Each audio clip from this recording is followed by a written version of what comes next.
yesterday, or maybe it was the day before yesterday, in Ohio, Trump held a rally in which he said that, the auto industry is in trouble because of electric cars, which is nonsense.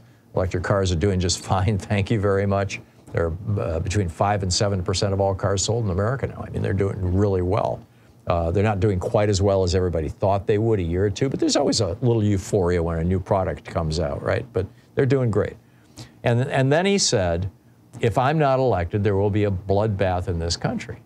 Now, his defenders are saying that those two things were combined, that he was saying that if he's not elected, Joe Biden will cause a bloodbath in the auto industry. But if you put it into the larger context, here's what he said. He said, now, if I don't get elected, it's going to be a bloodbath for the whole country, and that's going to be the least of it. It's going to be a bloodbath for the country. Now, J.D. Vance says, oh, he's talking about the auto industry. But as Mehdi Hasan pointed out, when you give a long, rambling speech in which you make violent threats and allusions constantly, salute domestic terrorists, demonize foreigners, and you don't get to say bloodbath and then hide behind the context was cars argument. This is called psychological priming, putting words into context, basically. Trump priming people for violence. I think this is the beginning of a setup for January 6th. I think that's really for a repeated January 6th, for bloodshed around the elections.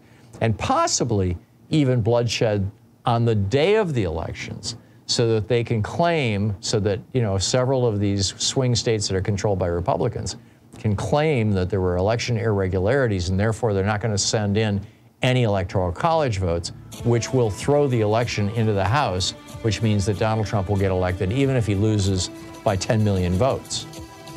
And in fact, some of his advisors are openly recommending that. There have been several op-eds written about this. So, I'm frankly very concerned about this, and I think we all should be. I think we need to take this seriously when Donald Trump uses words like bloodbaths.